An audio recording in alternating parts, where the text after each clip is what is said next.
आपने शबनम का चेहरा देखा? उसे जिसने भी देखा सकते में आ गया। 1970 तक ये पाकिस्तान की नंबर 1 हीरो बन चुकी थी।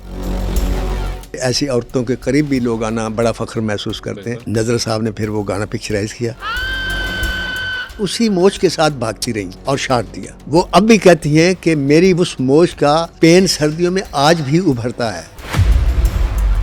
सर, ये क्या वजह थी कि वहीद मुराद से काम करने से इनकार कर दिया? ताजमहल को पास जाकर देखने की ख्वाहिश हर आदमी की होती है, तो उनमें नवाज शरीफ साहब जैसे लोग भी थे। जब भी वो किसी शॉप पे गई, वो डॉक्टर की हो, वो कपड़े की हो, वो ब्यूटी की, ये जहाँ सामान मिलता है श्रृंगार का वो हो, उनसे पाकिस्तान में बिल किसी ने आज तक नहीं लिया। शबनम बेगम ने एक डायलॉग बोला और बेग साहब के साथ, वो इतना खूबसूरत लगा उनको। डरा डरा डरा डरा गोलियां चलनी शुरू, खिलाफ की।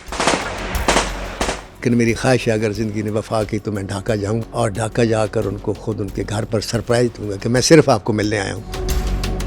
आज मैं आपको पाकिस्तान इंडस्ट्री की एक ऐसी अदाकारा की कहानी सुनाने जा रहा हूँ जिसकी ना कोई कंट्रोवर्सी देखी ना कोई स्कैंडल बना। मैं बात कर रहा हूँ दी वन एंड ओनली झरना बासिक, शबनम बेगम की। शबनम की डेब्यूट फिल्म कौन सी थी और कौन से डायरेक्टर ने इन्हें फिल्म में लिया? ऐसा क्या हुआ कि शबनम मैम ने वहीद मुराद साहब के साथ काम करने से इनकार कर दिया? शबनम मैम के शूट के दौरान ऐसा क्या हुआ कि लोगों ने फायरिंग ही कर दी? और 1999 में फिल्म इंडस्ट्री को खुदा हाफिज क्यों कहा? ये तमाम बातें जानने के लिए नासिर अदीब साहब के साथ ये पॉडकास्ट एंड तक जरूर देखिएगा। हम बहुत मेहनत और तहकीक के साथ आप तमाम लोगों के लिए एक्टर्स और एक्ट्रेसेस की बायोग्राफीज लेके आपकी खिदमत में हाजिर होते हैं और इस पे बहुत मेहनत लगती है। तो अगर मैं आपकी जिंदगी में कोई वैल्यूएबल कंटेंट शामिल कर रहा हूँ और आप पसंद कर रहे हैं तो हमारे सुनो पॉडकास्ट को सब्सक्राइब कर लीजिए।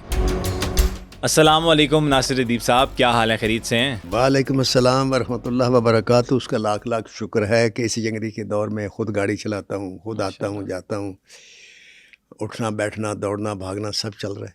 क्या बात है, माशाल्लाह, क्या बात है। आज किस पर्सनैलिटी के बारे में बताने जा रहे हैं और कौन सी अदाकारा हैं? नाम था उनका शबनम। आज भी जिंदा है माशाल्लाह, अपने माशाल्लाह। तमतराक के साथ, अपनी तमाम खूबियों के साथ, और ढाका से बिलोंग करती हैं। ओके। 150 फिल्में की उन्होंने, जिनमें 4 पंजाबी भी की। ठीक है। उनमें एक कालू थी, आहा। तो उसमें उन्होंने काम किया। और ये मेरे उरूज का दौर था, जिस दौर में मेरे पास अकेले राइटर के पास 50 से ज़ायद फिल्में थी। तो मेरे पास तो सोने का भी टाइम नहीं होता था, तो लिहाजा मैं अगर टाइम होता तो शायद मैं देखने चला जाता सेट पर, क्योंकि वो पहली पंजाबी फिल्म थी जो उन्होंने की थी। ठीक हो गया। वो पंजाबी फिल्म में काम ही नहीं नहीं करती करती थी, थी। बड़ा मजबूर करके किया गया उनको, और वो सुपर हिट हुई फिल्म। और उस फिल्म को लोगों ने नासिरदीप की वजह से नहीं, डायरेक्टर की वजह से नहीं, सुल्तान राय की वजह से नहीं, शबनम की वजह से देखने आए लोग। अच्छा, और उसमें कास्ट क्या क्या थी? सुल्तान राय तो थे, और अंजमन या साइमा की जगह यूँ समझ लें कि शबनम थी पहली बार। ठीक है। तो लोग देखने आए और आगे फिल्म भी ठीक थी, तो लिहाजा वो सुपर हिट हो गई। तो यही शबनम थी जिनकी आपको मैं दास्तान सुनाने जा रहा हूँ। नानी बासिक एक नाम है। अच्छा, अजीब सा लगा ना, नानी बासक। नानी बासिक, अच्छा। BASIK, अच्छा। नानी बासिक। ये एक शख्स था, ये रेफरी था फुटबॉल टीम का। ठीक है। तो साहब ज़ाहिर है ये मैं अब अपने पास से कर लेता हूँ। मैं आपको बताऊं कि गूगल की बातों पर मैं यकीन नहीं करता। 2-3 जगह से मेरे पास काफ़ी शिकायत आई हैं, लिहाजा मैंने फैसला किया कि जो बातें मेरे ज़ाती इल्म में हैं या उन लोगों के ज़रिए पहुँचे जिनको मैं सच्चा समझता हूँ, जी। मैं सिर्फ वही बातें बयान करूँगा। ठीक है, मतलब गूगल पे कुछ इन्फॉर्मेशन गलत भी होती है, मतलब किसी की डेट ऑफ बर्थ गलत है तो किसी, अब जैसे मुझे शिकायत है, अंजमन ने मेरे प्रोग्राम पे जो हमने किया बिना तारीख की, वो फुटबॉल टीम के रेफरी थे। तो ये तो अंडरस्टूड है ना, जो फुटबॉल टीम का रेफरी होगा वो फुटबॉल को जानता होगा, वो खेलता भी होगा तो ही जानता होगा। हाँ, लिहाजा वो मैं समझता हूँ कि वो पहले फुटबॉल के प्लेयर रहे होंगे। सही। और फिर इतने अच्छे रहे होंगे कि ऊंच नीच मीम मेक भी जानते होंगे, तो उनको रेफरी का दर्जा मिला। हाँ। उसके घर में पैदा हुई शबनम। ठीक। ये मैंने आपको इसलिए बताया कि आगे मैं आपको बताऊंगा कि ये फुटबॉल का जिक्र मैंने क्यों किया। सही है। तो 2 बहनें थी ये। ठीक है। जब 4 साल की थी तो उनकी ज़िंदगी में पहला इवेंट एक अजीबोगरीब आता है। वो क्या सर? ये बात उन्होंने खुद एक मेरे ऐसे लड़की को बताई जिसको मैं सच्चा समझता हूँ। अच्छा। तो वो कहती है कि मैं 4 साल की थी तो अम्मी मुझे मेरी नानी के यहाँ छोड़ गई। तो कहने लगी कि तुम यहाँ रह लो, रात को आ जाना या कल आ जाना। ठीक है। कहती मैं नानी के पास रह गई। तो कहती वहाँ मैं अंदर वो सैन में बैठी हुई थी। हाँ 4 साल की मेरी उम्र थी, मैं खेल रही थी तो एकदम मुझे बाजों की और ढोल की आवाज़ आई। तो मैंने जो देखा तो गली में वो घोड़े के ऊपर एक दूल्हा बैठा हुआ, सेहरा बांधा हुआ, और वो आ रहा था। अच्छा। कहती ये मंजर मुझे बड़ा अच्छा लगा। हाँ मैंने पहली दफ़ा देखा था। अच्छा। तो मैंने पूछा तो नानी से ये कि क्या है? ये क्या है? तो उन्होंने कहा कि ये बारात है। मैंने कहा बारात क्या? तो उन्होंने कहा ये शादी हो रही है एक आदमी, तो वो दुल्हन को ब्याहने जा रहा है। अच्छा। कहती वो मैं भागी और सीने चढ़ के मैं छत पे चली गई कि मैं इसको देखूंगी। ठीक है। कहते छत पर जब गई तो मैं उस बारात को देखने में इतनी महव हुई, मुझे यही नहीं पता चला कि छत खत्म हो गई। और मैं धड़ाम से नीचे जा गिरी छत से। कहती वो मेरी गुड लक थी, मेरी किस्मत थी कि वहाँ दुकानें थी, और जहाँ मैं गिरी वहाँ रेत का ढेर था। ओ शुक्र। मैं रेत के ढेर पर गिरी, लेकिन बचत मैं हो गई। बेहोश हो गई। तो वो दुकानदार मुझे उठा कर लाए, तो फिर नानी ने मुझे बड़ा डांटा कि तुमने क्यों ऐसा किया। खैर ये पहला वाकया। आप देखें कि एक 4 साल की बच्ची एक ऐसा मंजर देखती है उसने पहले नहीं देखा। हाँ और एक्साइटेड ठीक हो है? जाती है। तो नहीं, वो फिर उसके अंदर एक क्यूरियोसिटी पैदा होती है कि मैं देखूं कि ये क्या है। वो उसके बारे में इंफॉर्मेशन लेती है। हालांकि 4 साल के बच्चे के सामने से कोई गोलियां चलाते जाते वो भाग के अंदर चला जाएगा, ऐसे ही कोई है। ढोल बजा रहा है, ढोल बजा के ज़्यादा से ज़्यादा थोड़ी देर एक ढोल वाला चला गया तो उसने और ध्यान में लग इसी जाएगी। तरह। इसने तफसील पूछी या पता चला ये बारात है, दुल्हन को ब्याहने जा रहा है, और शेरा और घोड़ा और ढोल और बाजा, तो ये छत पर चली गई। ठीक है। यहाँ से उसकी मुहिम्मती, या आप यूँ कह लें कि एक जैसे खिलाड़ी में एक जरूरत होनी, ये बाप के मेरे ख्याल में मिली है कि जो प्लेयर होता है वो रिस्क भी लेता है। बिल्कुल। तो गोल करने का भी रिस्क लेता है। ये नहीं देखता मैं गिर पड़ूंगा, मुझे टक्कर लग जाएगी। अक्सर लगती है, इसी तरह। फुटबॉल में टक्करें लगती हैं। तो ये भागी और इसने ऊपर से मंजर को देखा। तो इसके अंदर आप ये देखें कि 4 साल की उम्र में हर नई चीज़ को एंजॉय करने का और उसके बारे में जानने का एक जज्बा था। बिल्कुल। खैर वो ये घर चली गई। तो उसके बाद उसी बताता हूँ कि कहती है कि मुझे बचपन से शौक़ था खेलने का। ठीक है। क्रिकेट बनने का भी शौक़ था, साइकिलिंग भी मैं करती थी, वो भी मेरा शौक़ था, और गुड्डियाँ भी मैं उड़ाती थी। ओके। एक दफ़ा अपने खाला के बेटे के साथ गुड्डी उड़ाने के लिए, उस वक्त इसकी उम्र होगी मेरे ख्याल में 6-7 साल। ठीक है। तो गुड़ी उड़ाने ऊपर गई छत के ऊपर। तो जहाँ छत के ऊपर गुड़िया उड़ाने गई तो वहाँ बंदर थे इर्द गिर्द अच्छा। काफ़ी। तो आपको पता ना कि बांग्लादेश में, यानी मशरक़ी पाकिस्तान कह लें, अब बांग्लादेश कह लें, और हिंदुस्तान में बंदर जो है ना उनको कुछ कहा नहीं जाता। हाँ जी हाँ जी। और मैं जब दिल्ली एयरपोर्ट पर उतरा तो सबसे पहले मैंने जो वहाँ चीज़ देखी, आदमी नहीं देखा, मैंने उसकी एयरपोर्ट पर बंदर देखा। अच्छा। हाँ जी। और शिमला जब हम गए तो वहाँ एक होटल था, उसमें मैं और मेरे बच्चे खाना खा रहे हैं। हमने खाना मंगाया, हम आपस में बातें करने लगे तो पता तब चला यहाँ इस तरीके से एक दीवार सी थी, पीछे हाँ। जंगल सा था, कि बंदर हमारा खाना उठा कर चले गए। वो तेरी खैर हो जाए। अब हम जब भागे तो वो बंदर खाना लेकर गया और उसने पलट के देखा, फिर मेरा मुंह चढ़ाया। वो तेरी खैर। तो कहने लगी बंदर वहाँ भी बड़ा खबीस बंदर था। हाँ जी। तो वो बंदर आपको हर जगह नजर आएंगे, वो उनके लिए एक मोहतरम सी चीज़ है, मुकद्दस चीज़ है, उसका एहतराम करते हैं। ठीक है। तो कहती है वहाँ बंदर थे। बंदर ने कहती मैंने देखा तो बंदर को मैंने देखा। अच्छा। जब बंदर को मैंने देखा तो मैंने बंदर का मुंह चढ़ा दिया। कहती जब मैंने बंदर को मुंह चढ़ा दिया तो बंदर मेरे ऊपर हमलावर हो गया। अब जो मेरी तरफ भागा तो मैं भाग उठी, मैं भाग के आके उसमें घुस गई वॉशरूम में। अच्छा। तो थोड़ी देर बाद जो वो मेरी खाला का बेटा था वो रोता हुआ आया मेरी माँ के पास। उसने कहा वो कहाँ है? तो मैंने कहा क्यों? वो तो वॉशरूम में गई शायद कोई। हाँ। कहते वो वॉशरूम में छुप के गई, उसने बंदर को चढ़ाया, वो तो भागी, बंदरों ने मुझे पकड़ लिया, मुझे बहुत मारा। तो खैर माँ ने कहती मुझे वॉशरूम से निकाला। मतलब शबनम जो है ना वो छेड़छाड़ करके निकल गई। हाँ। और पीछे से खाला के बेटे को उन्होंने वो काबू बंदरों ने आ पकड़ के गए। मारा। यार वैसे तो क्या वो बात, जनाब हैरानगी की बात है। देखें आप। फिर माँ ने कहती मुझे बहुत डांटा अच्छा। और मारा भी। कहती फिर खैर वो बचत हो गई। तो इस तरीके से इस माहौल में चलती फिरती, उछलती कूदती, शरारती सी बच्ची। लेकिन देखें जब जवान हुई तो शरारती। आपने शबनम का चेहरा देखा ना जी। कभी आपको शरारती नहीं लगी? नहीं, सीरियस, एक इंतहाई एक अजीब किस्म के उसके चेहरे पर, इसे हम संजीदगी भी नहीं कह सकते, मतानत कह सकते। एक मतानत लफ्ज़ है। ठीक है, उसका मतलब क्या मतानत का? मतानत का मतलब ये है कि एक ऐसा चेहरा जो हर लिहाज से आपको मुकम्मल और शरीफ नज़र आता हो। सही हो गया। वो मतीन होता है आदमी। ठीक है। अगर आदमी के चेहरा तो चेहरा। खैर तो ये जवान हो गई, और जब जवान हो गई तो बाप के साथ नहीं एक स्कूल में जाया करती थी, उसका बुलबुल एकेडमी टाइप नाम था उसका। ठीक है। तो वहाँ डांस की वो क्लासेस होती थी। अच्छा। तो चूँकि इसका जो ताल्लुक़ है वो हिंदू घराने से है, झरना बासिक इसका नाम है ओरिजिनल। शबनम का असल झरना नाम? बासिक नाम है। ठीक है। तो इस मज़हब में डांस, गाना, नाचना, ये जो चीज़ होती है ना, ये ज़रूरी होती है, या ये अच्छा समझते हैं ये करना। ठीक है, कल्चर की उनकी कल्चर चीज़ का एक है। हिस्सा उनका। ठीक है। तो वहाँ डांस डूस की भी ये प्रैक्टिस करती थी, या क्लास लेती थी, कुछ देखती भी थी। सही। अच्छा, फिर इनका ताल्लुक़ जो था मिलना जुलना था, एक एहतशाम नाम के डायरेक्टर थे उनसे। ठीक है। एहतशाम जो थे उस वक्त नदीम को हीरो बना चुके थे, अच्छा।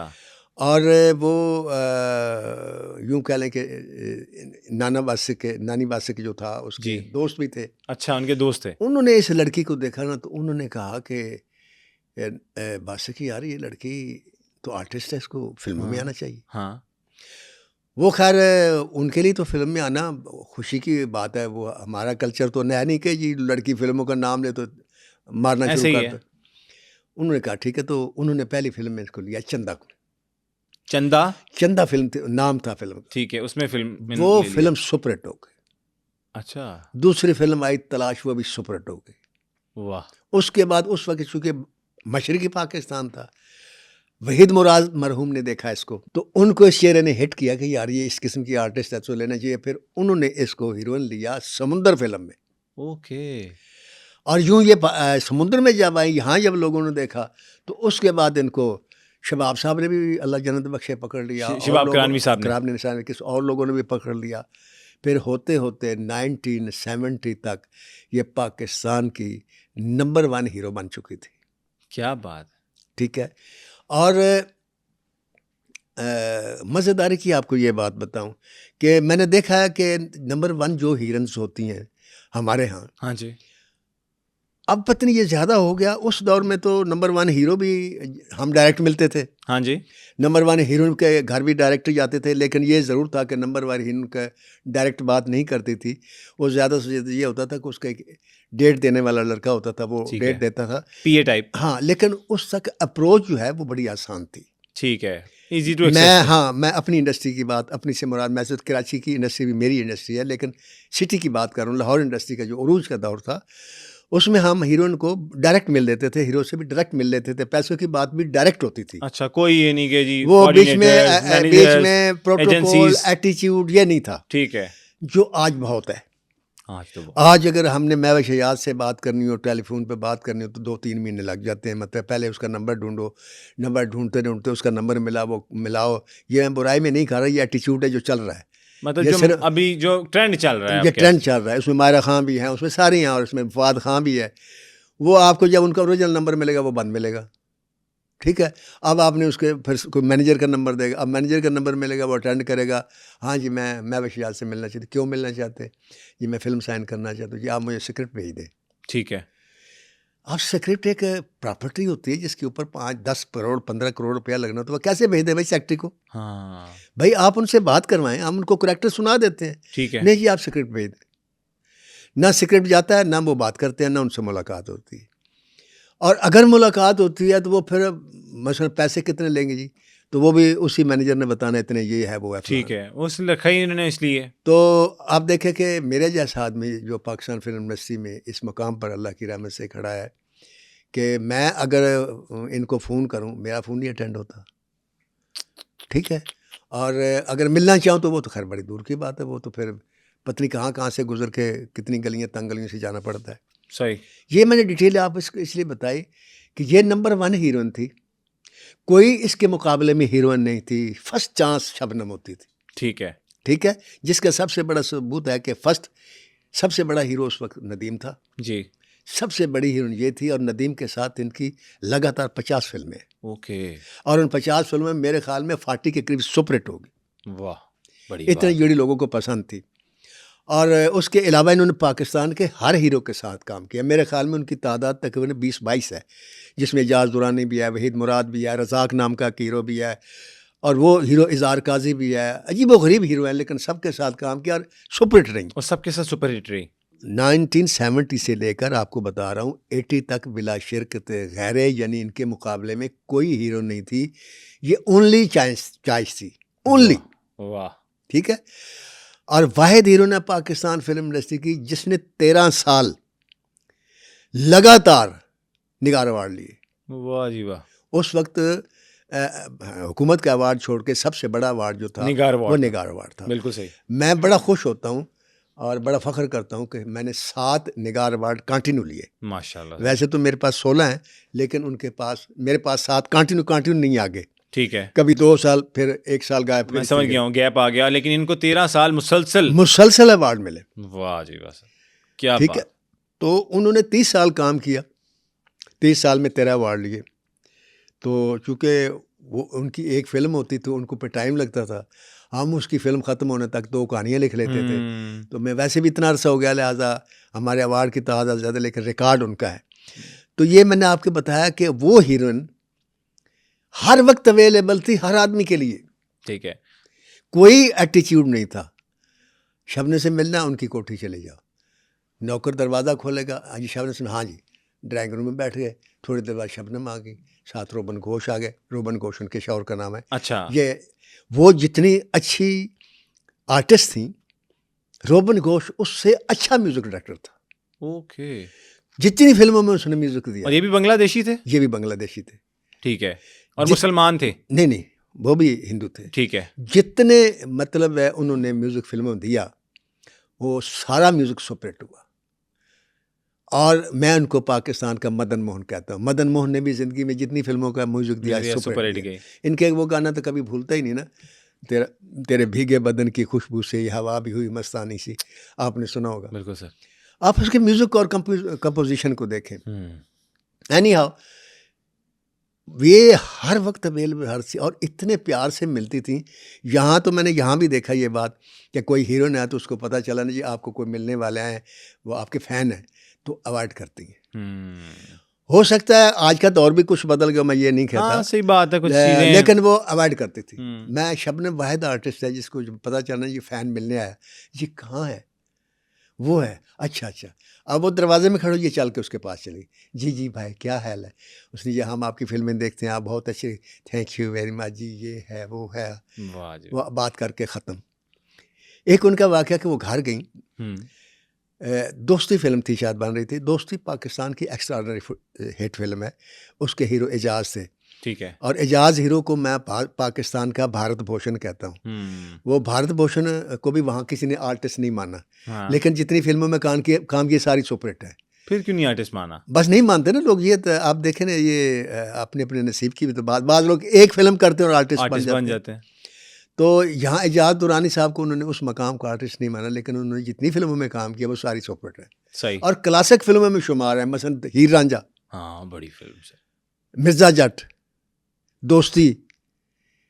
मैं कहता हूँ कोई भी फिल्म उनको उठाएं। तो दोस्ती फिल्म की शूटिंग करके ये घर गई, तो थकी थी, रात के कोई 11-12 बजे का टाइम।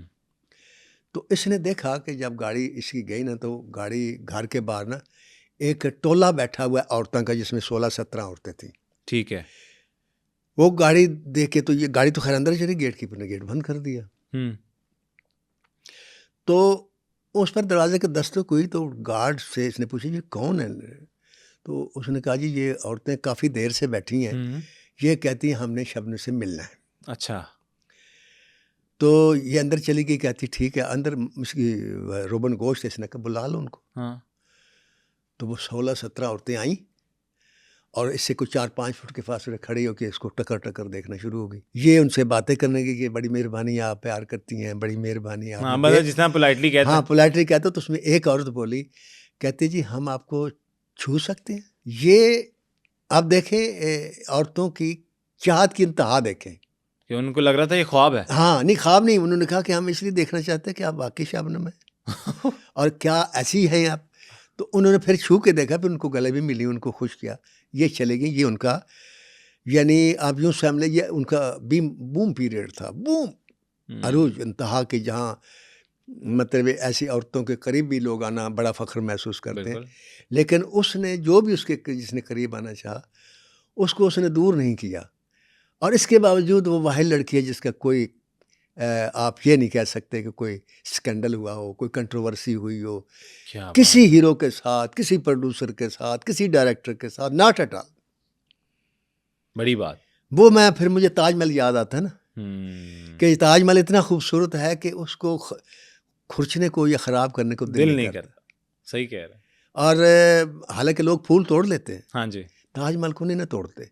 तो ये ताजमहल रही हर एक के लिए। तो काम का उसका पैशन, ये उसकी क्या क्या फिल्में बताओ। उसकी एक आईना फिल्म थी जो 5 साल चलती रही कराची में। आप को समझ आएगी कि ये 5 साल क्यों चलती रही। एक माँ और बेटी की कहानी है। अच्छा। और एक ऐसे खामद की कहानी है जिसको गलतफहमी हो जाती है तो उसको घर से निकाल देता है और वो अपने बच्चे से दूर हो जाती है। उसमें एक गाना था कि दिल से न भुलाना मेरी माँ मेरी माँ। तो वो बच्चा गाता है, ये आवाज़ सुन लेती है, गाड़ी में जा रही होती है, ये भाग उठती है।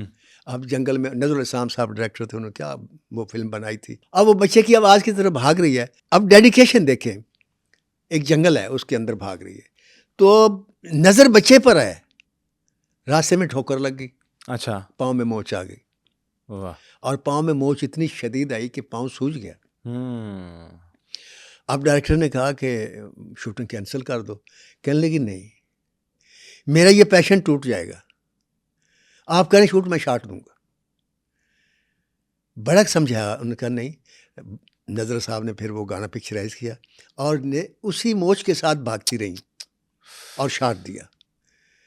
तो वो अब भी कहती हैं कि मेरी उस मोच का पेन सर्दियों में आज भी उभरता है। आज भी ये डेडिकेशन की ये इंतहा थी। फिर यही दोस्ती ही फिल्म थी। इसमें जा रहे थे तो सड़कों पर जा रहे थे, तो एजाज साहब भी बैठे हुए थे, ये भी बैठे हुए थे। कहती हम बैठे हुए जा रहे, कच्ची सड़क थी, वो फिसली जीप इधर उधर जिग जैग करते जीप उलट गई, धड़ाम से नीचे जा गिरी और फिर बच गई, जीप के नीचे नहीं आई। यार बड़ी सर नहीं फटा। बड़ी किस्मत थी, गिरती रहती थी, ये मैंने हिसाब लगाया। वो होते ना कुछ लोग डूब डूब कर उभरते हैं, ये उनमें थी कि डूब डूब कर उभरती थी। और शायद वो इनकी शोहरत का सदका हो जाता था या कफ़ारा अदा होता जाता था। बिल्कुल। तो इस तरीके से वो चलती रही। अल्लाह ने उनको ऐसी इज़्ज़त दी, ऐसा मकाम दिया जो पाकिस्तान फिल्म इंडस्ट्री में शायद ही किसी लड़की को मिला होगा। और अपने शौहर के साथ जो उनका साथ था वो भी मिसाली है। अच्छा। हाँ जी। बस एक मकाम पर आकर ऐसा हुआ कि रोबन घोष ने उनसे कहा कि आप वहीद मुराद के साथ काम न करें। सर ये क्या वजह थी कि वहीद मुराद से काम करने से इनकार कर दिया? इनकार करने वाले तो खातून ने, लेकिन उसने इनकार इसलिए किया कि ये रोबन घोष का हुक्म था उसे, और वो एक बीवी थी और शौहर को हुक्म मानना ज़रूरी था। और ये अकेली नहीं थी जिसने वहीद मुराद के साथ काम करने से इनकार किया। निशो ने भी इनकार किया अपने खामन के कहने से। वो अपने लास्ट मैंने प्रोग्राम में बताया भी है। तो और सारी आर्टिस्ट ने इनकार कर दिया था कि हम नहीं काम करेंगे, और उनके खामंदों ने भी मना कर दिया था अपनी बेगमात को। उनमें ज़ेबा भाभी भी शामिल थी, बेगम भी थी। बिल्कुल सही। तो ये तो लाइफ में जैसा भी होता है। अब अगर हम इसके देखें सफ़र का कि इतनी कामयाबियाँ और इतना कि इसको हुकूमत ने, अवाम ने और फ़नकारों ने और हमारे बड़ों ने क्या दिया इसके बदले। तो मैं समझता हूँ कि इस लिहाज से भी ये पाकिस्तान की सबसे खुश नसीब और शायद वाहिद अदाकारा है कि जिनको निगार अवार्ड तो उन्होंने 13 लिए, इनको नेशनल अवार्ड भी मिला, जो पाकिस्तान का सबसे बड़ा हुकूमत का अवार्ड है, वो भी मिला। और वो जैसे मैंने कहा है ना कि सेकेंडल तो उनका नहीं बना, लेकिन वो जैसे है ना, ताजमहल को लेके तो कोई नहीं जा सकता, लेकिन ताजमहल को पास जाकर देखने की ख्वाहिश हर आदमी की होती है। तो उनमें नवाज शरीफ साहब जैसे लोग भी थे। अच्छा जी। नवाज शरीफ साहब का कहाँ से ताल्लुक आ गया इनके साथ? नवाज शरीफ का ताल्लुक, वो फिल्में देखते थे वो भी, क्योंकि फिल्में तो हर कोई देखता है। फिल्में तो आसिफ जरदारी साहब भी देखते हैं। ऐसे उतनी हमारी फिल्मों के मकाल में बोलते हैं ना, देखते हैं तो बोलते हैं ना, लाइक करते हैं। तो उन्होंने इनकी दावत की। अच्छा। और उसमें ज़ेबा भाभी को भी बुलाया। अच्छा जी। ये अपना शबनम बेगम भाई, अपने रोबन घोष है, ज़ेबा भाभी थी, और नवाज शरीफ साहब थे, उनकी साथ बेगम थी कलसूम नवाज़, वो भी अल्लाह करी करामत कर उसमें ज़िंदा थी। तो बड़ी इज़्ज़त दी और बहुत आनर दिया बेपनाह। फिर इनकी गवर्नर हाउस में दावत हुई। गवर्नर हाउस में वहाँ पाकिस्तान फिल्म इंडस्ट्री के तमाम बड़े जो स्टेक होल्डर थे उनको बुलाया गया, जिनमें मेरे उस्ताद हसन रफ़ी साहब भी थे। ठीक है। मैं नहीं था, ठीक मुझे है। नहीं बुलाया गया, मुझे आई डोंट नो क्यों नहीं बुलाया गया, सही है। लेकिन मुझे नहीं बुलाया गया। और वहाँ तमाम लोग, और यूसुफ रज़ा गिलानी साहब ने उनको अवार्ड दिया, इनको हार पहनाया वाह। और बेपनाह तारीफ़ की इनकी, और उनके साथ तस्वीरें बनी। और फिर एक महफिल में आसिफ जरदारी साहब भी थे। अच्छा, जरदारी साहब से भी वहाँ भी मुलाकात हुई हाँ शबनम जी, की? वहाँ भी मुलाकात थी और आसिफ जरदारी साहब ने बाकायदा इनकी तारीफ़ की। नहीं, तारीफ के काबिल तो आप जिस तरह जिक्र कर रहे हैं पीछे प्रोग्राम में कि वो थी, जी। फिर और उनका काम भी बोलता फिर था। लक्स अवार्ड भी दिया गया इनको। और यहाँ तक मेरी याददाश्त है कि जो पहला लक्स अवार्ड जब जारी हुआ ना, तो जो पहला लक्स अवार्ड मिला मेरे ख्याल में वो शबनम को मिला। अच्छा। I think so. मतलब इसमें लफ्ज़ पहला ज़रूर है, ये जिस आदमी ने मुझे बात बताई थी उसने कहा था कि ये सबसे पहले इनको मिला। अब मुझे ये नहीं पता लक्स अवार्ड सबसे पहले मिला या लक्स अवार्ड में सबसे पहले दावत इनको मिली। हाँ, ये अब कन्फ्यूजन है, ये कन्फ्यूजन है, अवाम पे छोड़ देते हैं, हाँ, अवाम देख लेकिन के ये- बताए हमें। हाँ, लेकिन ये कमेंट सेक्शन ये में। उनका आज़ाद है। सही। फिर आतिफ असलम को तो आप जानते हैं, बिल्कुल सर, कौन नहीं जानता, पूरी दुनिया जानती है पूरी आतिफ दुनिया भाई को। जानती है। उनमें मैं भी हूँ, मैं भी जानता हूँ, मैं उनका फ़ैन भी हूँ। गाते बहुत अच्छा है माशाल्लाह। माशाल्लाह। उन्होंने इनको ट्रिब्यूट पेश किया, एक महफिल थी, लक्साइल अवार्ड ही थे सर। लक्स अवार्ड वाली, और उसके वो शायद कंपेयर थे। हाँ जी। तो वो प्रोग्राम देखने वाला, अगर आप आतिफ असलम की सिर्फ वो गुफ्तगू सुन लेना जो उसने शबनम भाभी के बारे में की है, तो आपको अंदाज़ा होगा कि ये कितना लोगों के दिलों में रहती हैं और लोग इनको कितना पसंद करते थे। बिल्कुल। तो उसने बड़ी तारीफ़ की। फिर लाइफ अचीवमेंट अवार्ड भी दिया इनको।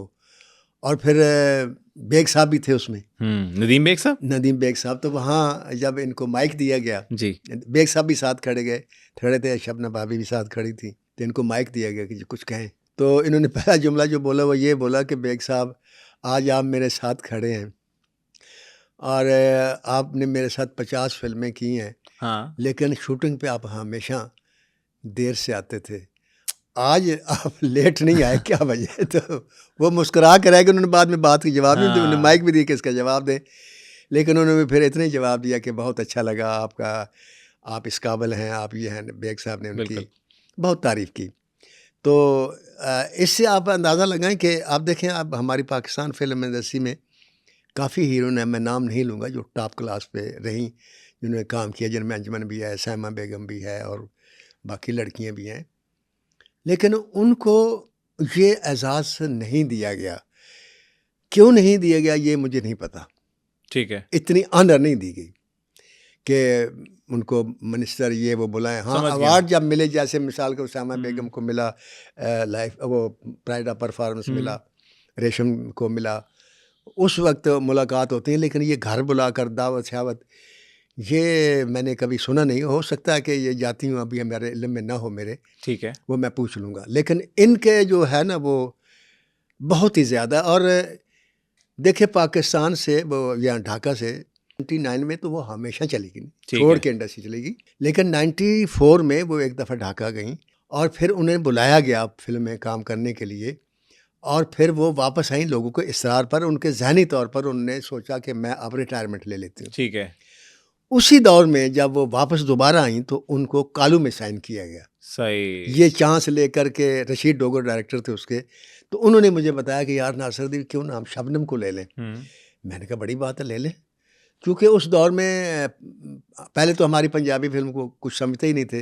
ये अल्लाह ताला ने मुझे आज़ाज़ दिया कि मैं पंजाबी फिल्म को लिखते लिखते वहाँ तक ले आया कि फिर उर्दू फिल्में बंद हो गई और उर्दू फिल्मों के हर एक्टर और हीरोइन ने फिर पंजाबी फिल्मों में काम किया। बिल्कुल, जिसमें रानी बेगम ने भी किया, बाबरा शरीफ ने किया, रेशम ने किया, रीमा ने किया, ये जितनी आर्टिस्ट उर्दू की सारी आई, हीरो भी आए। मोहम्मद अली साहब ने भी किया, वहीद मुराद ने भी किया, बेग साहब ने किया। बेग साहब ने तो खैर जितनी पंजाबी में फिल्मों में काम किया वो किया मेरी फिल्मों में, और वो सारी सुपरहिट रहे। क्या बात। तो हत्ता के लाला सुथीर ने भी किया, खाने आज़म में उन्होंने उनका रोल था। तो इनको हमने उस दौर में कालू में लिया। तो 99 में फिर ये फॉर एवर अपनी तरफ से ढाका चली गई। ठीक है। एक इनका बेटा, उसका नाम है रोनी घोष। रोनी घोष। वो रोबन घोष है, वो रोनी घोष है। ठीक है। वो स्पेन में होता है, उसका अपना कारोबार है, वहाँ वो कारोबार करता है। सही। लेकिन 2013 में जब रोबन घोष की डेथ हुई हाँ जी, तो फिर वो बच्चा वापस आ गया ठीक है। और अब वो अपनी माँ के पास होता है, अब शबनम जी के साथ ही होता है। अपनी माँ के पास होता है ढाका में, लेकिन बिजनेस उसका वहाँ स्पेन में है। वो कभी कभी जाता है अपने बिजनेस को देखता है, लेकिन माँ अब उसका फर्स्ट प्रेफरेंस है। क्या बात। अब 99 के बाद शबनम बेगम को फिर पाकिस्तान की याद सताई। कभी वो होता है ना, मिट्टी फिर तो सताती है ना फिर। हैं मिट्टी तो सताती मिट्टी है। सताती है। तो वो यहाँ उन्होंने अपनी जवानी और सारी उम्र यहाँ गुजार दी। तो फिर वो यहाँ 2012 में के 2014 में फिर आई हैं वो वापस, ठीक है। जब उनकी डेथ हुई उसके बाद आई हैं। तो यहाँ फिर उनकी सहेली है उनकी, जिसका मैं नाम नहीं जानता, उसके पास वो ठहरती हैं। उनका आपस में बहुत प्यार है। अच्छा। और मैं समझता हूँ कि पाकिस्तान के अंदर शायद वो वाहिद औरत है जिसकी वो सहेली है। मतलब वरना दोस्ती है। हाँ, उसकी कोई सहेली नहीं जिसके साथ बनती है। यानी इससे बड़ा सबूत क्या है कि जब वो आती हैं और अकेली होती हैं, पहले तो रोबन घोष साथ होते हैं ना, तो उस वक्त तो वो यहाँ काम करती थी। जब अकेली आई तो उसके पास आई। अच्छा। तो उसके फिर उसके एक खूबी थी, उसकी दोस्ती की जो वजह है मुझे किसी ने बताई, वो ये है, तो नाम तो नहीं उसका पता मुझे, ना मैं ये जानता हूँ कि वो कौन है, कहाँ है। लेकिन ये है कि मुझे उस आदमी ने बताया कि जी शबनम भाभी के तिल था नाक के ऊपर। ये वाहिद लड़की जिसके नाक पर तिल था। अच्छा। और नाक का तिल लड़कियां अक्सर नापसंद करती हैं। हाँ। आप शबनम को देखें, उसका नाक के फिर तिल उसके हुस्न में इजाफा करता है। वाह। ये अल्लाह की ब्लेसिंग है। बिल्कुल। तो एक लड़की उसे मिलने आई सिर्फ इसलिए कि ये मैंने देखना ये तिल जो है असली है, ये नकली है, मत या लगाया हुआ या लगाया हुआ जैसे लड़कियां लगा लेती हैं। तो वो आई, उनकी मुलाकात करवाई गई और वो मुलाकात ही दोस्ती की बुनियाद बन गई। फिर वो जब आई तो वो फिर उनके पास आई, जब भी आती हैं। जब भी आती हैं उनके पास आती हैं। लेकिन इसमें जो काबिल ज़िक्र बात है मैं वो बताता हूँ जी। दोस्तियाँ तो हो जाती हैं, वो जो भी लड़की, हमें उससे कोई गर्ज नहीं है कि वो पहली दफ़ा आई तो वो फैसलाबाद में आई। अच्छा। वो शायद उनकी सहेली भी गई वहीं है। फैसलाबाद आपको पता कपड़े की वजह से बहुत मशहूर है। बिल्कुल। तो वो आई तो अब उन्हें शॉपिंग करनी थी, अपने घर वालों के लिए भी, सहेलियों के लिए भी, दोस्तों के लिए, बच्चों के लिए। तो उन एक दुकान में घुस जिसमें कपड़ा था, अच्छा। बेहतरीन कपड़ा था, और उन्होंने ख़रीदा। और ख़रीदने के बाद वो ये भी दे दो, ये भी दे दो, ये भी दे दो। अब 2014 में आपको पता महंगाई इतनी नहीं थी जो आज है। बिल्कुल।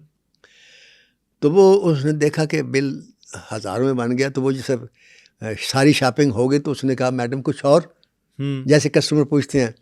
तो ओनर था वो आ गया, ठीक है, मैडम कुछ और। कहती नहीं भाई बड़ी मेहरबानी, बस इतना कीजिए कि मैंने इतनी शॉपिंग की है, थोड़ी सी बिल में रियायत कर दीजिएगा। तो कहने लगा मैडम हमने तो बिल बनाया ही नहीं आपका। कहते क्या मतलब? कहते आपसे कोई बिल नहीं लेना, आप हमारा एसेट है, हमारी इंडस्ट्री का, आपकी हमने फिल्में देखी, आप क्या काम करती हैं, ये हमारी तरफ से आपको हदिया है। क्या बात। 24,000 का बिल था एक्चुअल। अच्छा। नहीं लिया। अच्छा, फिर एक दफ़ा उनको प्रॉब्लम हुई कुछ, तो डॉक्टर के पास चली गई। डॉक्टर ने वो जो देखा, टेस्ट किए, ये कर वो कर, फलां कर, इधर कर उधर कर। तो फिर जब उठने लगी तो पूछा जी बिल? कहते जी कोई बिल नहीं। कहते क्यों? कहते जी आपसे बिल क्यों लेना है, वाह जी, आप तो हमारी इंडस्ट्री का सरमाया है।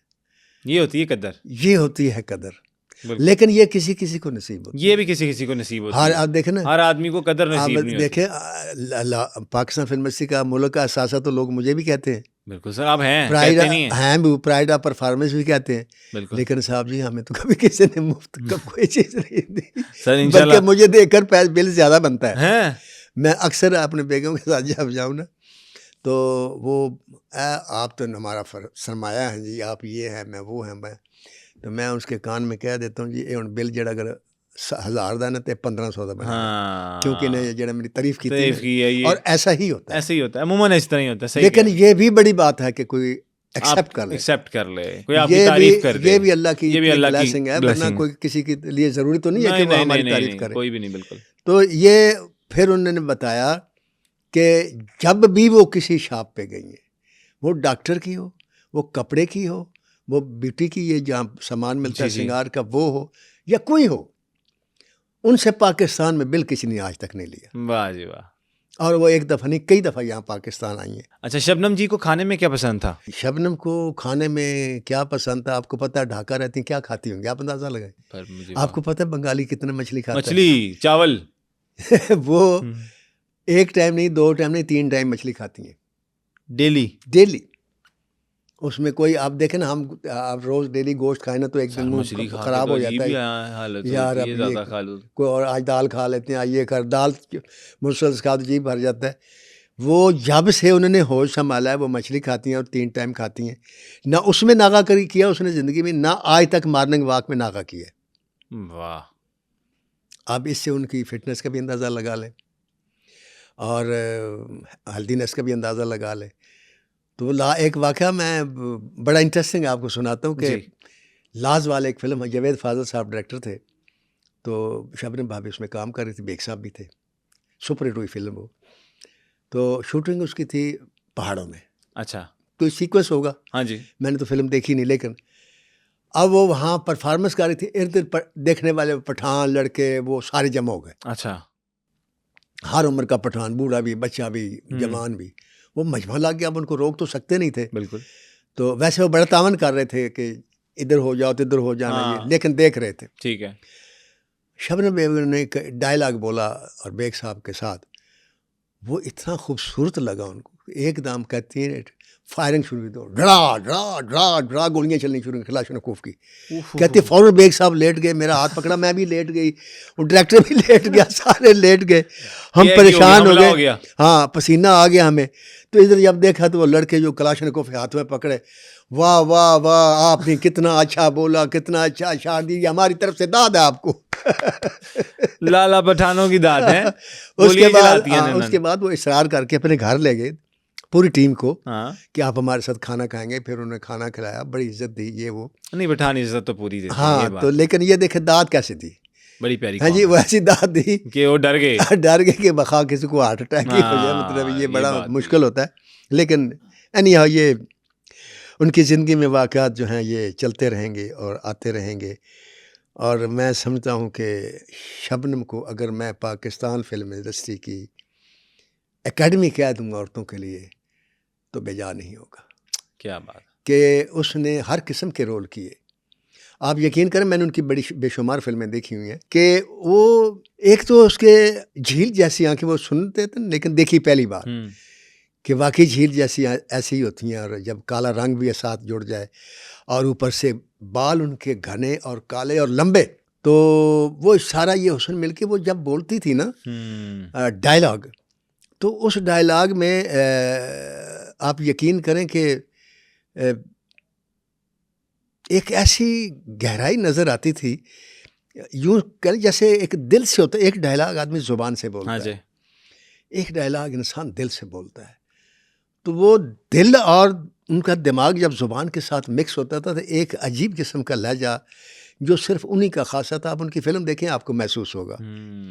आप मुख्तलिफ औरतों की फ़िल्में देख लें जो लड़कियाँ हमारी हीरोइन बनी हैं, और फ़र्ज़ करो सिर्फ आवाज़ सुने, आप उनके सीन की आवाज़ सुने, तो आप किसी सीन में तो पहचान लेंगे कि ये फ़लाँ आर्टिस्ट है। लेकिन कोई ऐसा सीन भी है जिसमें आप नहीं पहचान पाएंगे। बिल्कुल। शबनम का जो मर्ज़ी हो सीन चला लें, ड्रामे के चला लें, कॉमेडी चला लें, या सेंटीमेंट्स के चला लें, हंसने का चला लें, रोने का चला लें, पता चल जाएगा, आपको पता चल जाएगा कि ये शबनम है।